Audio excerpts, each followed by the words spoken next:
То есть идти, проверяешь, смешно, окей, не смешно, ну, меняешь, переписываешь. Но как будто просто прикольно, что если ты выйдешь, скажешь про белые кроссовки шутку, они там посмеются, потом ты просто опять-таки самоиронично говоришь, они у меня всегда белые, и дальше уже вот заводим про основную тему. Объясняешь про то, что у тебя есть такая-то болезнь, как она звучит? Хрустальная болезнь. Не, а вот до этого какая-то... Несовершенный остеогенез. Несовершенный Остеогенез можно просто. Ага, остеогенез – это хрустальная болезнь. То есть я хрустальный... Постоянно ломаю. Хрустальный человек – это на что, где, когда меня выносит. Ну, хрустальная сова есть. Я должен был сказать, простите. Да. Меня раньше дарили. Я у бабушки в сервисе стоял. Надеюсь, обо мне не будет такого мнения складываться. Ну нет.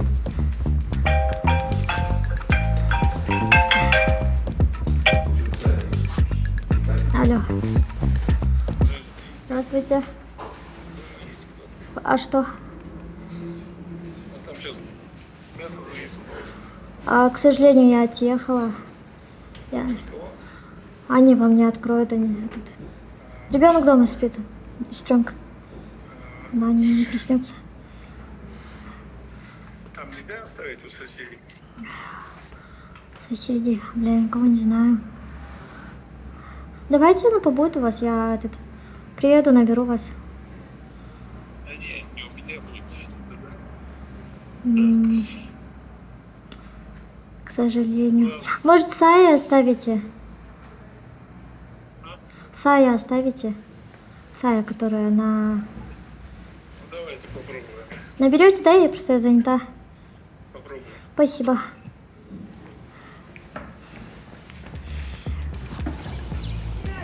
Ну, про бег я думала давно, смотрела. Не знаю. Ну, для меня было интересно, вот люди бегают ногами. Почему не можно, что ли? Типа, окей, ноги не работают, но есть же руки.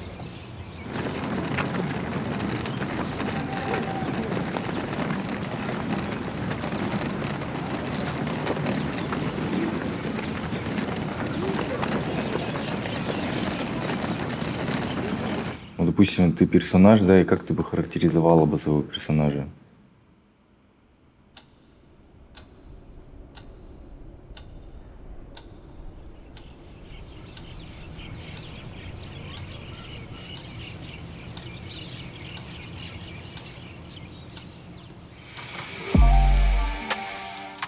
Со мной, думаю, интересно общаться, интересно дружить. Что еще такого?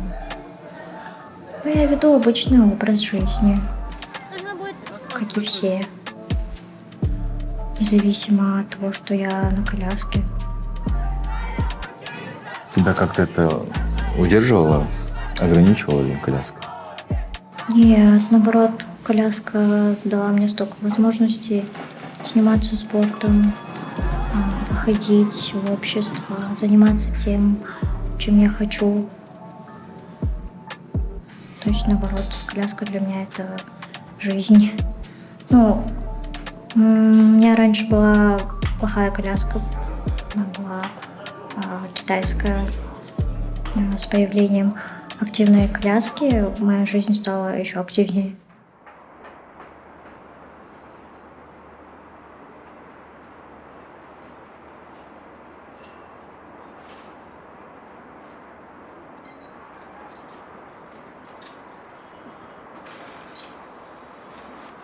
Еще у нас старт во время Курбанайта же. Курбанайт перенесли на это время. И президент поедет в мечеть там, где мы бежим, короче.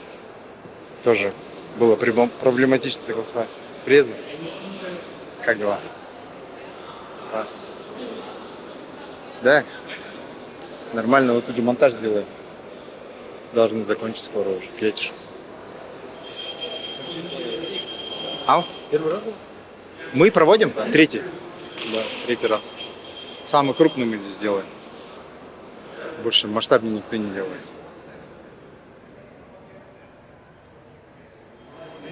Как вы? Нормально, Ваши как дела? сам, брат? Да, ничего. Все отлично. Как обычно, бегаем, крутимся. По-другому? Вообще, просто другое государство.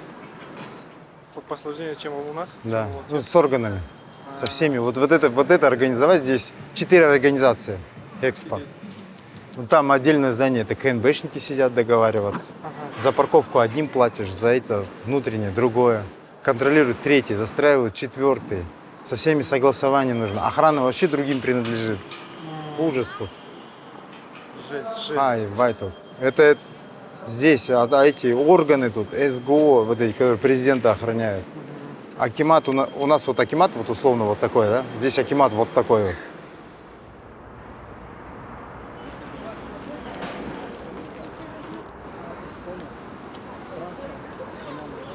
Нет, непривычное дело.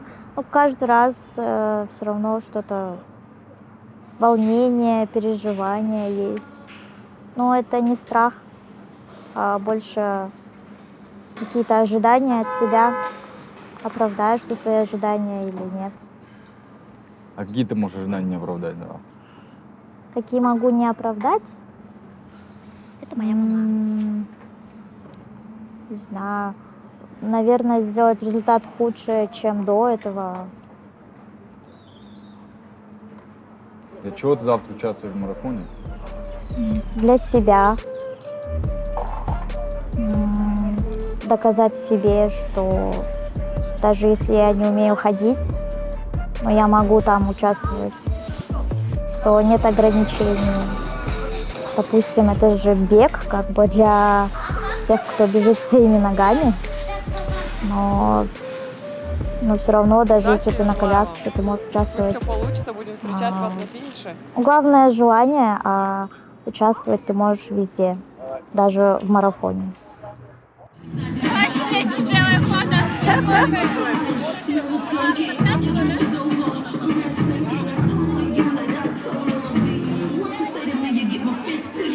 Пойдемте на фото.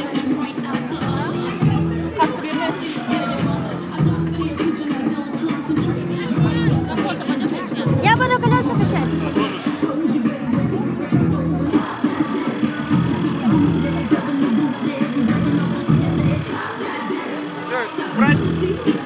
Ассистент.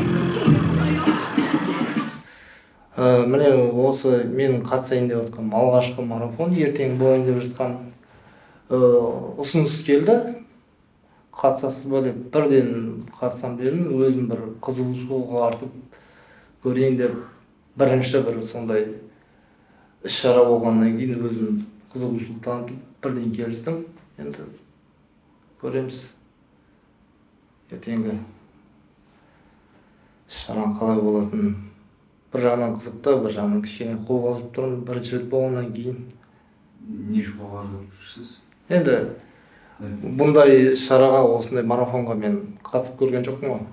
Қалай болады екен? Иә, енді сондай қызықты бір, андай қуанышты бір қобалжу бар да ішімде. Андай бір жерде жете алмай қалам или тоқтап қалам деген емес, просто именно сол өзі іс-шараның өзі қызықты да. Қалай өтетіні. Маған сол қызықты болып тұр қазір.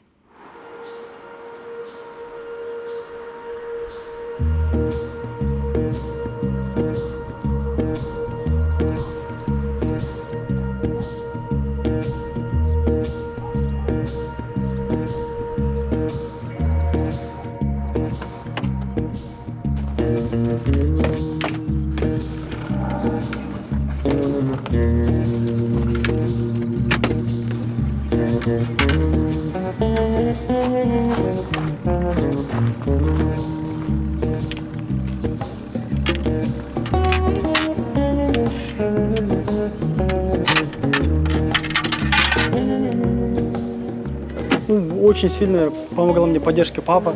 Папа меня очень сильно поддерживал.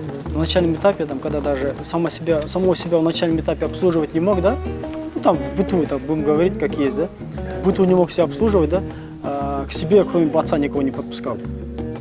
Я всегда искал папу, чтобы папа пришел, папа помог, там где-то перевернул, где-то что-то сделал. Всегда был со мной рядом папа. Даже такие моменты, были. Папа у меня работал в охране по суткам, да, сутки работает, двое дома. И в эти моменты папа всегда, даже папа со смены уходит, чтобы там где-то что-то какое-то внимание мне уделить, знаете. И вот сейчас, как помню, да, мама всегда там вкусно готовила. И говори, у меня сестренка младшая всегда бежала, говорит, почему, говорит, ты типа готовишь то, что хочет он, говорит, ну, брат хочет. И мама старалась никогда не обделить никого-то, ей отдельно готовила, а мне всегда готовила то, что я хочу.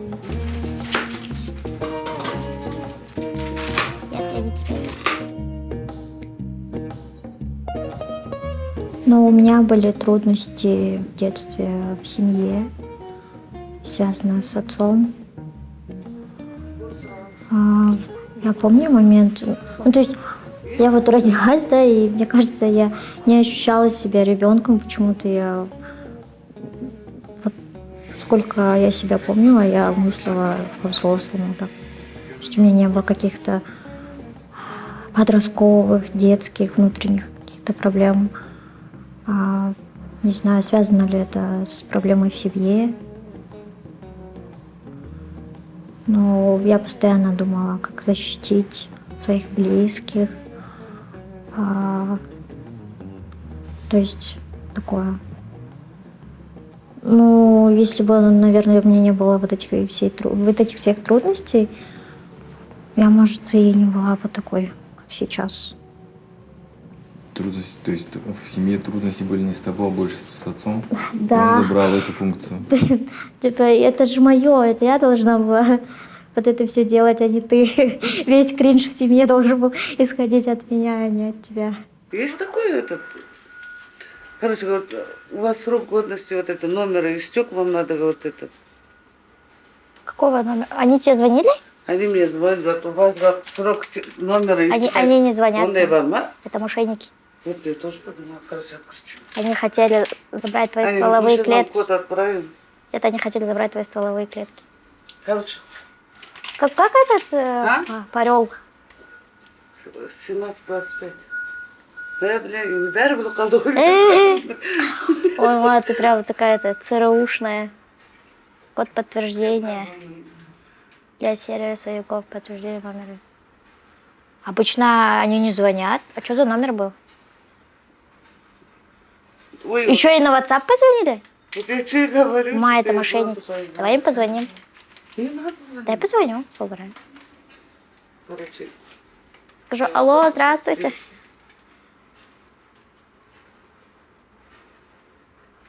Код номер ХУ, последний.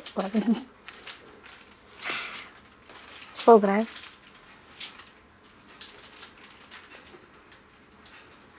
Они не берут трубку. Короче, я не поняла, что я тупая дура.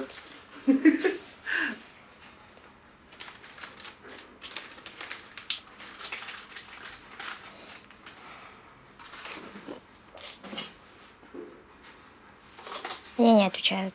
Ну, все значит. Кого-то другого дурят. Что они хотели взять на тебя кредит.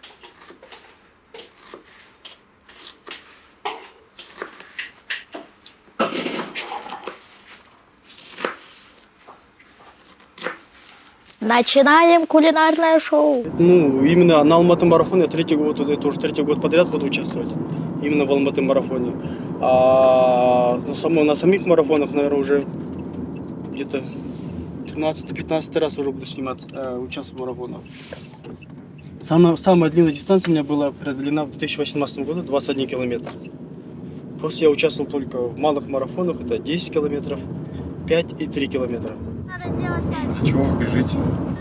Знаете, это, наверное, больше мотивация для таких же людей, как мы, ну, как я, что мы тоже можем это преодолевать, что мы тоже можем быть вместе со всеми в строю. Просто я как до получения травмы был военным. Для меня это большая мотивация, мотивировать людей, чтобы они тоже могли впредь заниматься таким же спортом, например, участвовать в таких масштабных мероприятиях. Чтобы люди знали, что есть инвалиды, что они также делают все, что делают они, даже бег. Хоть не могут ходить, ну, по-своему могут преодолеть дистанцию. Ну, вот когда ты бежишь, энергетика совсем другая. Люди другие. Люди прям мотивируются. Они радуются, фотографируют. Что-то там говорят, какие-то слова поддержки. Просто праздник, да? Да.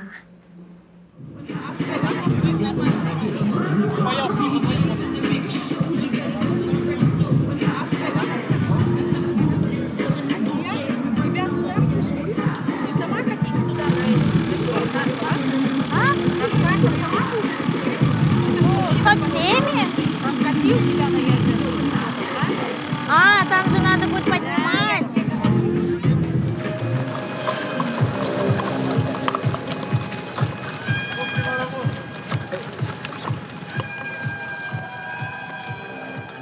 Вот Нурлан меня позвал, хочешь ли ты поучаствовать? Ну, в принципе, я за любой кипиш, где Нурлан. Типа туда, ладно, давай. Риски, не риски, там, где-то там опасно, небезопасно. То, что я в Нурлане уверена, мой близкий друг. Оттуда сама стартовать. Хорошо? Окей. Смотри, если устанешь, то... Расскажи про Нурлан. Про Нурлана Да, какое? для меня, честно, может, из-за того, что у меня с отцом отношения не очень, но для меня Нурлан пример отца. Я не знаю, он вам рассказывал или нет, у него есть сын. Вот сколько мы работали, он постоянно о нем рассказывает. Там, не знаю. То есть я вижу, вот, допустим, мой отец, да, он был здоровый, ну и сейчас, надеюсь. Ну, я смотрела на Нурлана, и ну, мужик на коляске делает больше, чем мой отец, у которого руки, ноги здоровые. Он не сделал того, что сейчас Нурлан, сидя на коляске, делает для своего сына.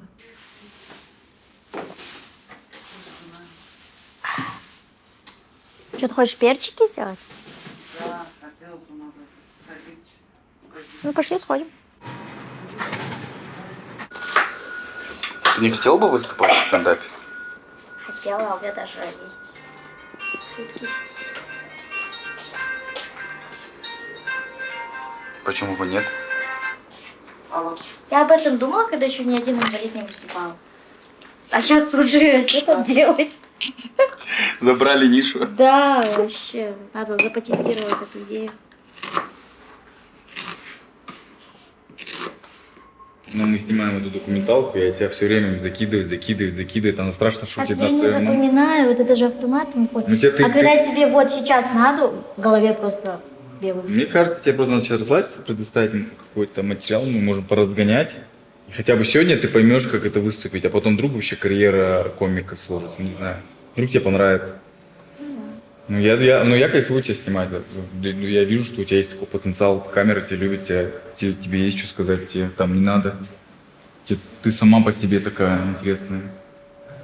Ну, честно скажу, это, ну, в стендапе любая проблема – это материал.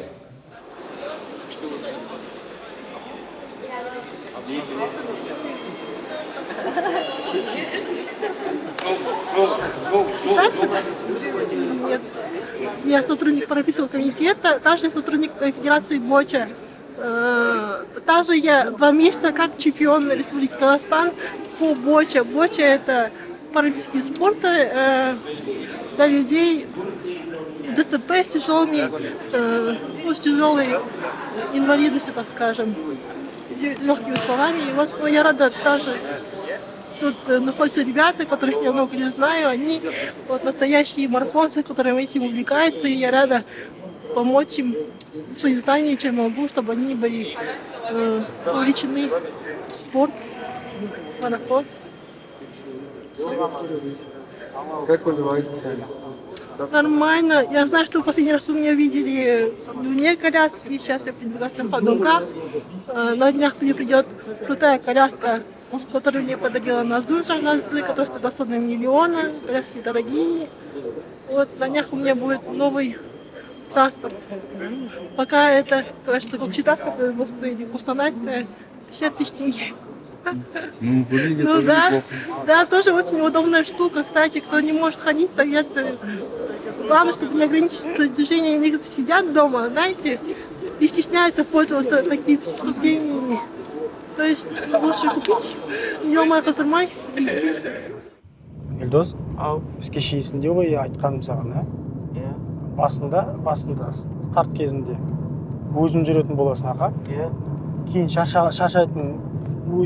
шаршайтын көретін болсаң, балаларға айтасың, аға, маған көмек қажет деп, иә? Соңғы финиш аясында. Соңғы 500 метр қалған кезде, сен соны өзің өту керексің. Келістік па? Иә.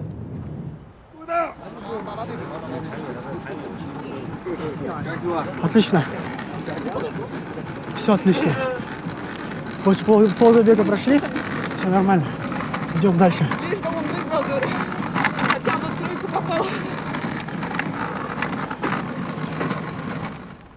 Ты моя малышка, да, я ее люблю, с ней разговариваю.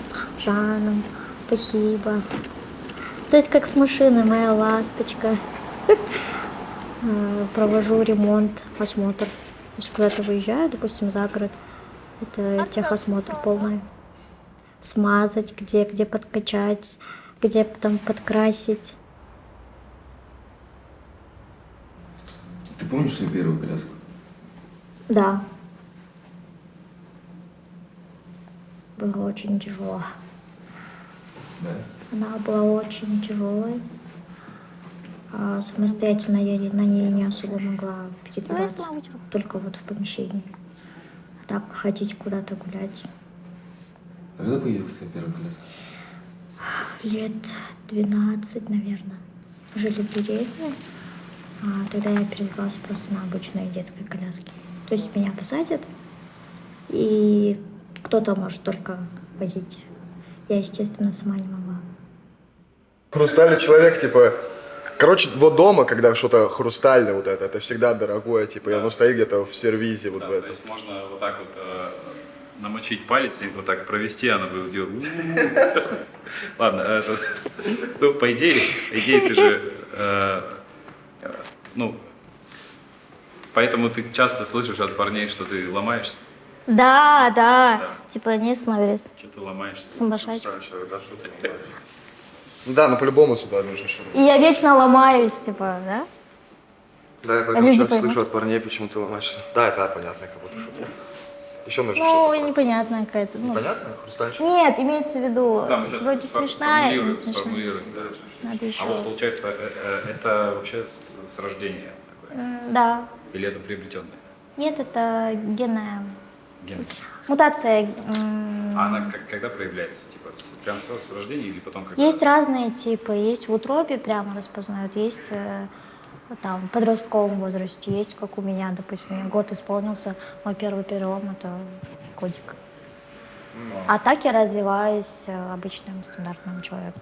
Ага, хорошо. И сюда юмор надо.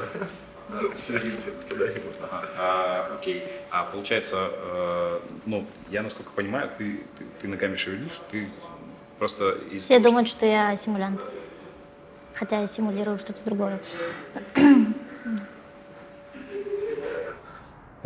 Мы до этого разговаривали с Кайратом, и Кайрат хотел именно снять именно момент самой работы. Ну, меня в обществе и на работе.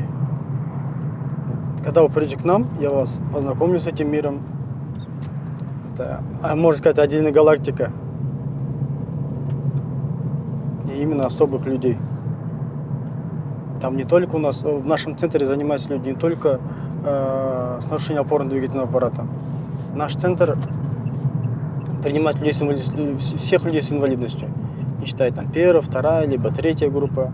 И сам диагноз нам не важен. Нам важна только группа инвалидности. Когда вы придете, я вас ознакомлю с нашим центром.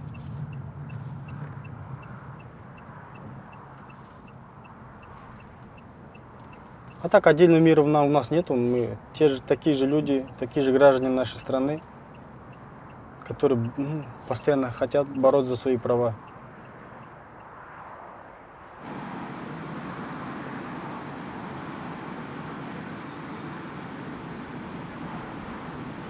Салам алейкум. Как же? Айтқалуыз. Рахмет.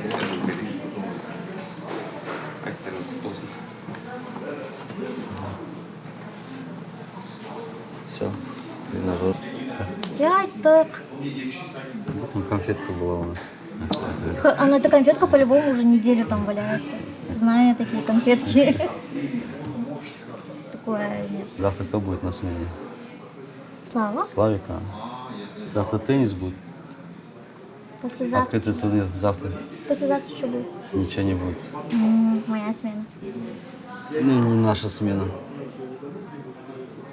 Да, поначалу тоже как бы паник, что буду делать. Вот я уже говорю вам, это если рядом будет человек, который тебя будет направлять, поддерживать тебя в трудную минуту, даст себе как бы не то что совет, как сказать, а даст надежду тебе. У меня жена рядом была, она вот сразу сказала мне, все будет нормально, все будет ништяк. На тот момент у меня была одна дочка только, ей то было 9 месяцев. И все, и я уже с больницы мы вышли, я начал заниматься сам. Она поддерживает всегда вот эти вот, всегда рядом со мной. Как бы она дала мне надежду, это что. И вот после этого она мне еще 5 родила, считай, получается. Сейчас у меня 6 детей. Ничего, двигаемся, бегаем. Возим на тренировки. У меня дети все спортом занимаются. 4. Все хоккей, гимнастика, черлидинг, лыжи, конькобежный спорт. Ну, все. Есть ради чего жить, есть ради кого жить. Видишь, Дулат, как Да, ток да. пошел тебе на пользу. Да. 6 детей, 2. Но. Да. А вы расскажите про свою, как... Вам рассказать в стиле фантазии или в стиле реально? Обычно я могу так в стиле фантазии рассказать, как я там с парашюта прыгал, да, и мне еще... Да, с парашюта прыгал, да, и меня, короче, там... Да. Я иногда говорю, что я в танке был. А ты в танке, надо делать, как в танке горел, понял? А так, даже бывают разные ситуации, когда как можно рассказать, понимаете? Это зависит от настроения. Да. Еще бывает от как его, коллектива, кому расскажешь. Я один раз на чемпионате в Самарканде сидели, короче, глухонемые этот. Я им, короче, один достал, говорит, вот, где ты был? Говорит, да я им как чесанул, да он в конце начал плакать, сидеть на меня. Так что здесь какая обстановка, такой рассказ будет. Ну какая сейчас? Ну хорошая обстановка. Я тоже, в железной дороге у меня на работе производственный трава. Я составителем по ИЗОБу. Вот в 2005 году я попал. Пожалуйста, отвечай. Салим, ты что-то рановато пришел? Нет. По времени нормально? Куда положить? Нет, тренажер. Да что, такие дела? Теперь дядя Серик спит у нас без задних ног. Да, без задних ног, это точно. Подожди, интервью берем. Что вы скажете о вашей коллеге? Конкретно тебе? Да. Самый плохой человек. Ты серьезно сейчас? Ужас. Осуждаю. Как? Осуждаю. Блин, я что-то сказала, прям так и чешется. Блин, я же потом звезда буду же. Да. YouTube канала. Мемчики про тебя сделаем. Я там стройная? Да. Мы там все. Я не на коляске, там, допустим. Да? Да, вот там ходячая. Что ты врешь? У меня вот самой ребенок особенный. Я вообще как бы даже не предполагала, что я попаду в эту сферу. Но кайфую от своей работы. И много чему научилась. Для начала я всегда себя жалела, что у меня ребенок особенный. Столкнувшись с этими людьми, у меня открылось второе дыхание. Правда. Я сейчас расплачусь. Ну что ты посоветуешь другим родителям? Ты чё? Только вчера это. С кем? У нас сейчас просто период школы моего ребенка. Надо давать в школу, а я боюсь. Сегодня только выставила пост. о буллинге. Видишь, наши вот баланс ставят. Блин, Зарина, соберись, тряпка. Ну, думаю, с такой мамой, как ты, у нее все пройдет гладко. Потому что ты сама открытая, общительная. А вот сегодняшний... Сразу покажешь, кто есть кто. В обычную школу пошел? Нет, еще я как бы боюсь ее пока давать в школу. Думаю, еще годик подождем. Взял, не убрал, иначе, Она у меня ходит в инклюзивный сад. Ну, она у меня, видите, она ментальщица. Что у нее? Аутизм. Она у меня единственный ребенок. Это надо пережить. Не без этого. Принять этот диагноз. Ну, любой диагноз, у кого есть инвалидность, принять этот диагноз. И идти вперед, делать для этого все. Блин, я сейчас плакать буду. И меня не остановить. Не плакавай.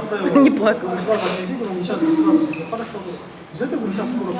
И вы сюда устроились на работу?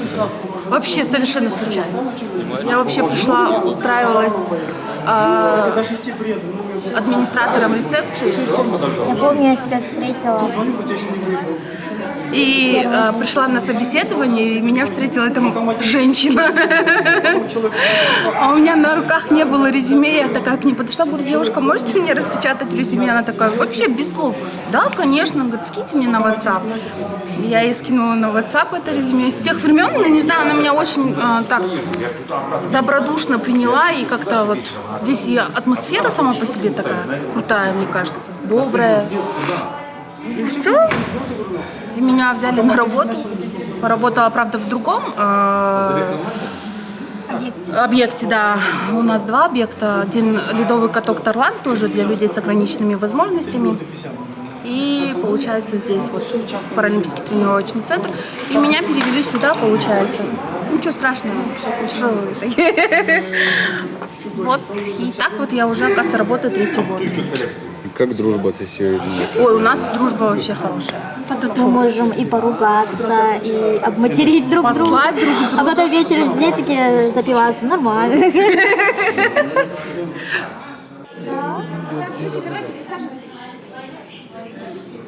Дни рождения, да, праздники, проводим мероприятия. Люди здесь отдыхают в своей среде. Да. Здесь все друг друга давно знают, уже с семьями приходят. Поддерживают друг друга, да? Да, это уже комьюнити, такое мини-сообщество. Родители, дети, и взрослые тоже. Привет, Аслан. Привет, Асия, как дела? Хорошо. У тебя как? Хорошо. Да? Что, боча закончилась? Расскажи про Аслана. Про Аслана? Это, как сказать, наш талисман уже.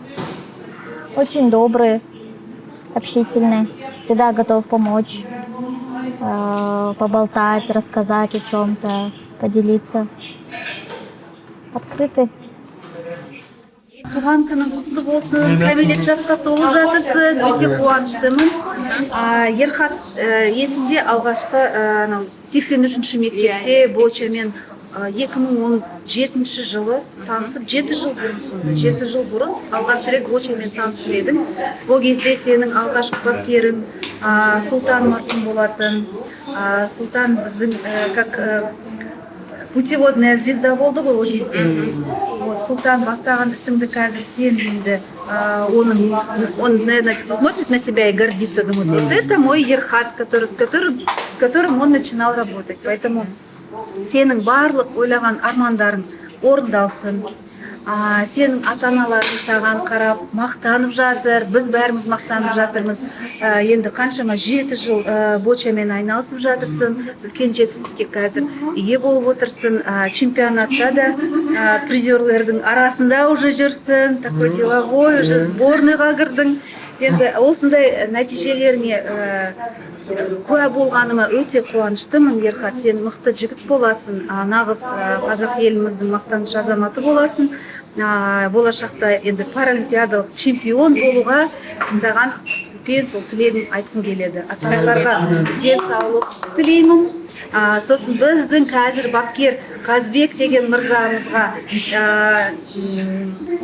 Ерхаттың осындай үлкен Ерхатқа үлкен жолын ашып берсін деп тілегім айтқым келеді сол біздің де тренерге. Вот біздің Қазақстан боча федерацияның атынан сені құттықтаймын.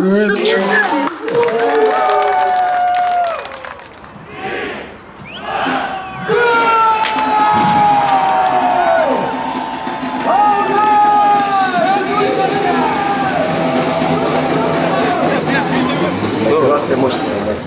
Сге вообще айырмашылық жоқ.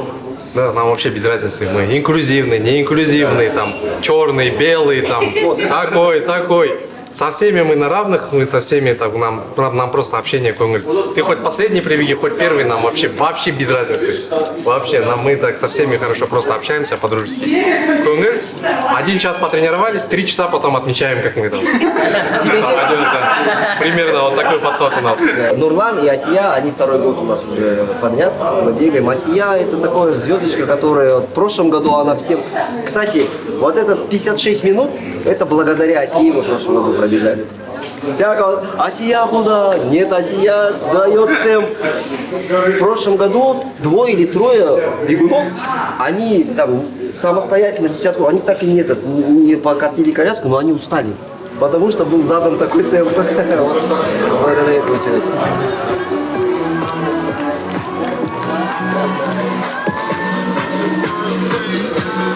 Лучшие среди лучших! Давай, ребята! Молодцы!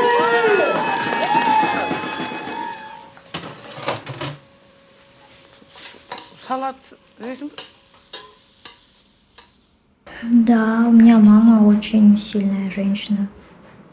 Она никогда меня не жалела. Там, ой, дочь, ты не такая, ты должна быть осторожна, тебе это нельзя, то нельзя, такого не было. Я все Ну, сейчас во взрослой жизни, да, она говорит, типа, поехав жир, хлоп холма, ну, вот это вот из-за моего диагноза она, да, беспокоится, что я могу где-то упасть, где-то там застрять, не знаю. Но я очень самостоятельная. Да, она мне помогает по дому очень сильно. Что еще? Ну, наверное, относиться к своему ребенку так, как ты бы относился к взрослому. То есть не опекать, не уси-пуси. Ну, моя мама всегда как будто бы готовила меня ко взрослой жизни. У нас не было таких розовых очков. Она всегда говорила, вот будет вот так-то, так-то, и все. То есть она не скрывала от меня каких-то фактов о жизни. Мы с ней, ну, как бы, она моя мама, да, я ее дочь, но мы еще общаемся как друзья, как подруги. У нас очень близкие отношения. Ну, моя семья, моя... Что сказать? Ну, типа, все разные, но... Мне кажется, как будто они все одинаковые. Ну, типа, а я вообще как будто бы приемный.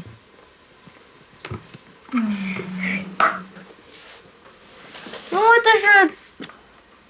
Вообще никому не залетают мои шутки. А? Май гад. Не буду. Это смешная шутка была. Про то, что я приемный. Ау. Не смешная шутка, что я приемный. Ну, я же не говорю, как другие, что она приемная. Ну, что я приемная. Это разное, мам. Просто мама говорит, когда меня принесли, типа, потом меня унесли, и ей принесли другого ребенка. И она начала орать, что это не ее ребенок. Но я думаю, что на самом деле тот это был ее ребенок, а я не ее ребенок.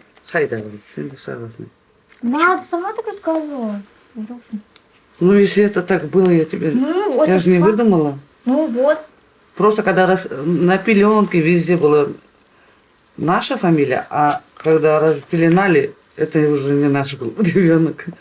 И когда я родила ее, сразу мне показали, я и запомнила ее. Черную, да, такой? А потом принесли, раньше же не как сейчас было, что рядом сразу лежат дети. Нас забирали, потом на полчаса только принесут через сутки. И вот, принесли мне другого ребенка. Ты иногда не задумываешься, типа? Нет, не задумываюсь. Перед сном такая лежишь. Как вдруг это был мой ребенок. Нет, я правильный выбор сделала. Я знаю, что это ты есть. К сожалению. Просто там санитарка перепутала, Типа когда... была неопытная санитарка. Нет, не то, что не... Раньше же, говорю же, дети, когда рожают, сразу забирали. И нам не приносили. Нам приносили уже через сутки. А там вот целые сутки занимались там уже медсестры, санитарки сами занимались. Мыли их, купали там. И вот они это. Походу, когда купали, детей перепутали. Прикиньте, да, там где-то А потом мне на второй день принесли. Я смотрю на лицо, не мой ребенок, а бирки все наши, на пеленке, на руке. Ты только на ноге уже была Вдруг чужая. после этой передачи найдутся мои настоящие родители. Ну, интересно, что пока какие-то там, не знаю, тоже колясочники. Соня, слава богу, да. Все, что ли? Да, вы что положили, так мало. Мало? Еще пихать? Внутри. Ладно, я уже сама запихала. Ладно. Походу, те две большие тоже надо. Или не надо. Хватит же, тебе же завтра на работу, и все, сегодня покушать. Вообще, говорят, надо сперва полюбить нашу свою болезнь, да, чтобы как бы выйти в общество. Человек должен полюбить свою болезнь. Я тот человек, который свою инвалидность приобрел. У меня после автомобильной катастрофы я приобрел эту инвалидность. И вчера, я вам помните, в ходе разговора, когда мы ехали на марафон, я вам говорил, что я боялся выйти за пределы своего забора, так как я боялся, окружающих среди своих соседей, то, что мне было стыдно перед ним. Вчера я бегал, а сегодня не могу выйти за пределы забора. Мне было стыдно. И тогда вот я вот ломал эти стереотипы, я не боялся ехать в деревню там, потому что мне было здесь легко и свободно, а там я всего боялся. Перед этим марафоном, я сама свидетель, мы участвовали в марафоне, я просто самостоятельно спокойно проходил 10 километров, вообще даже, можно сказать, не напрягаясь. А вот вчера прям я прошел, можно сказать, 50 на 50, 50% мне помогали, а половину я сам прошел. И уже тяжело после машины. Но опять же, это качество колясок, если сравнить, то, что и в этот марафон я подобрал все активные коляски. Хорошего качества коляски были у нас. Все активные коляски. Да. Да. Им было легче толкать, потому что... Да, потому что были все активные коляски. Ну и, Нурлан, не исключаешь, что у тебя сейчас эмоционально тебе немного, в любом случае, тяжело? В плане чего? В плане того, что просто Нурлан у нас буквально недавно потерял маму. Да, я вот вчера, когда мы были... 40 дней нет. Вчера мы сидели, помнишь, сидели в кафе, я вчера рассказывал, что вчерашнюю победу я посвятил своей маме, так как мамы буквально месяц назад не стало. Я сказал, что эту победу я посвящаю своей маме, так как всегда мама меня поддерживала, всегда. Мама гордилась мной, я приносил эту медальку, мама всегда сидела и смотрела на нее. И она всегда этой медалькой гордилась.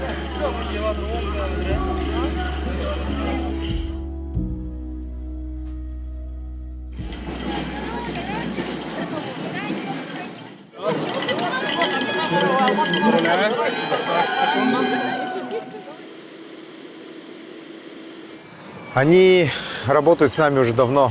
Некоторые по 3-4, кто-то 5 лет. И они свою работу знают лучше, чем мы. Как сформировать пакеты, например, или организовать точку питания. Мы им просто все привозим, они сами дальше делают. И мы с Алматы сюда привезли порядка 15 человек, 15 ребят. Они все молодые такие, энергичные.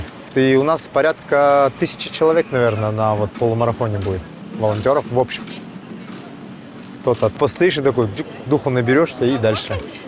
Они абсолютно бесплатно. И студенты, 1, 2, 3 курс, или школьники даже. Я тоже с волонтерства начал. Да? Тогда, наверное, знакомо.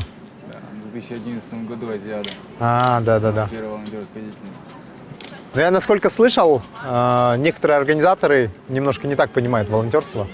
Они берут волонтеров и используют их как грузчиков, носильщиков. В общем, какие-то такие вещи делают, которые волонтер не должен делать. Вещи должен таскать грузчик, он за это должен деньги получать, потому что это тяжелая физическая работа.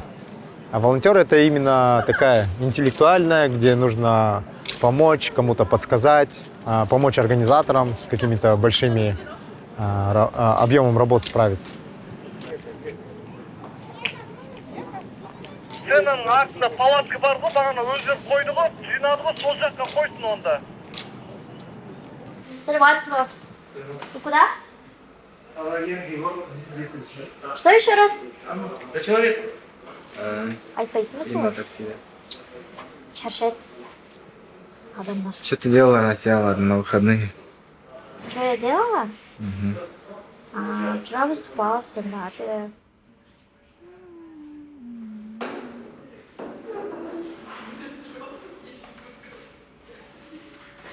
В моей голове все идеально, типа я капец там такая шутница, а в жизни все не так.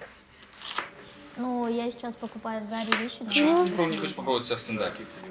Да, это тоже важно. Потому что мне за это не платят. Ахаха. Ну, они могут потом в будущем. Шучу я. Давай Сама выйдем. себе. Давай я договорюсь. Сегодня выступишь Все думают, на что я- в микрофоне. Хотя пробуй, что это такое. Я уже договариваюсь. Нет, Как нет? вот так нет. Еще жизненная ситуация. Пошла, короче, к терапевту на прием. У меня было общее недомогание, недогомание. И она, короче, делает, как бы, как это назвать, блядь, выписка, да?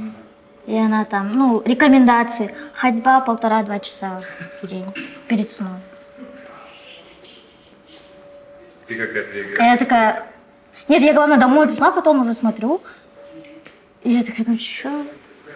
Это серьезно? Ну, в итоге ты ходишь? Только в картах. Хорошо, только в картах. Ходьба 1,5 часа.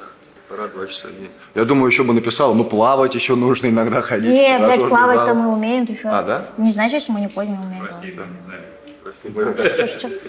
Так, ну ты плаваешь.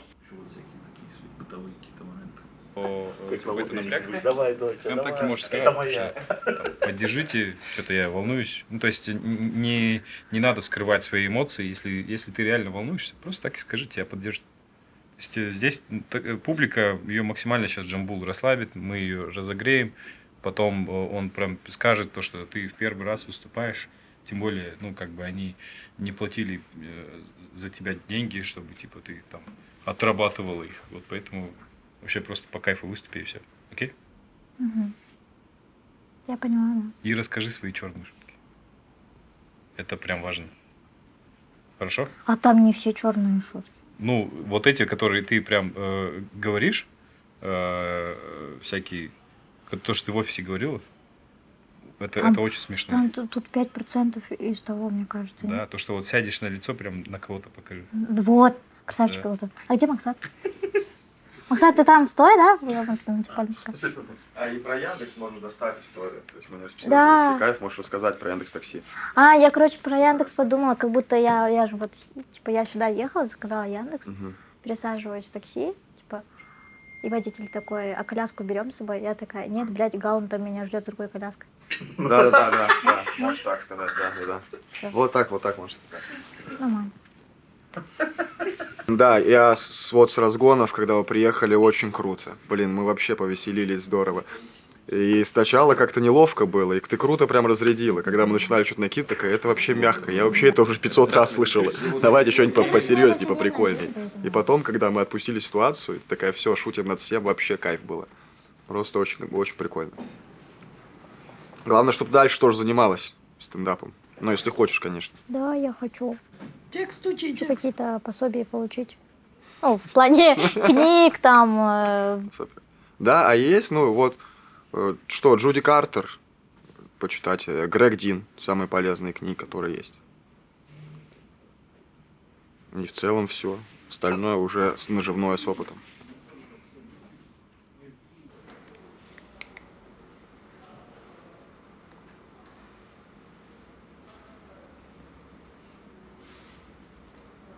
Ну, до 18 лет я очень часто ломалась. Каждый месяц у меня был новый перелом. Был момент, я сильно чихнула, у меня ребро сломалось. Что-то я резко потянула дверь, что-то такое было, у меня рука сломалась. допустим, до 18 лет такие моменты было стандартными, типа. Но все равно ты ребенок в детстве, хочешь играть, хочешь выходить на улицу, общаться с детьми. Ну, дети же тоже не особо понимают, что к чему им бывает там. Казалки тесные, и случайно упадешь, или тебя там толкнут во время игры. И бывают вот эти все переломы. Вот, а после 18 лет уже, ну, сама уже начинаешь себя беречь, осознавать вообще, что это, как с этим жить, что надо делать, какие, ну, как нужно быть, насколько нужно быть осторожным.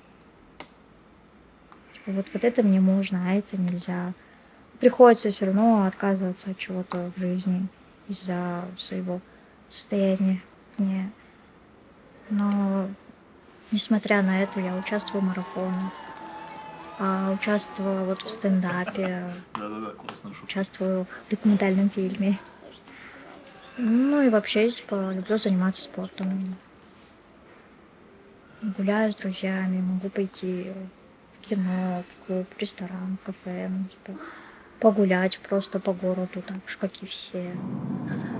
Но все равно есть какие-то моменты, несмотря на то, что мой диагноз в какой-то момент в своей жизни типа останавливает меня, но как будто наоборот я беру новые обороты. Болды. Рахмет. Все, давайте. Вот диагноз меня и останавливает на пару месяцев, на год было даже. Но я возвращаюсь с новыми силами, с новыми идеями, с новыми целями. Амбиций становится больше. Это как будто борьба между мной и моим диагнозом. Но при этом я не ненавижу свой диагноз. Ну, то есть я понимаю его, принимаю, осознаю, какой он, как надо с этим жить. То есть это как будто просто какое-то соревнование между мной и моим диагнозом. Типа, кто кого. Но пока вроде все под контролем. Тоже марафон. Да, кстати, да, тоже недавно об этом задумалась.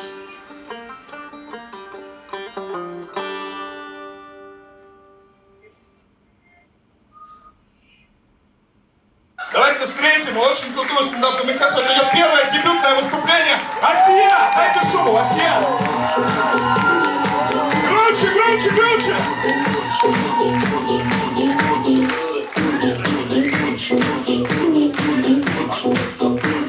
Пошумите, пошумите!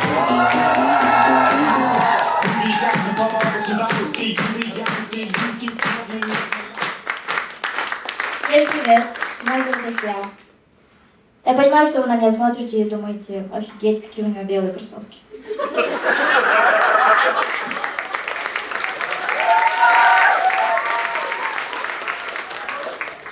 Вам каждый сезон нужно покупать новую обувь.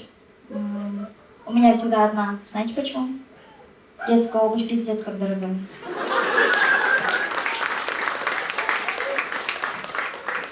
Да, возможно, глядя на меня, вы такие думаете, да, у нее с деньгами нет проблем, потому что я выгляжу как человек, у которого есть просто огромные мешочки с золотом.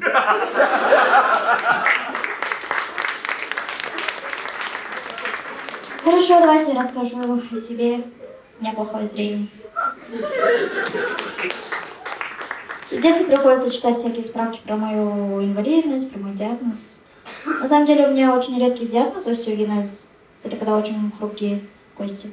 В народе это просто хрустальный человек.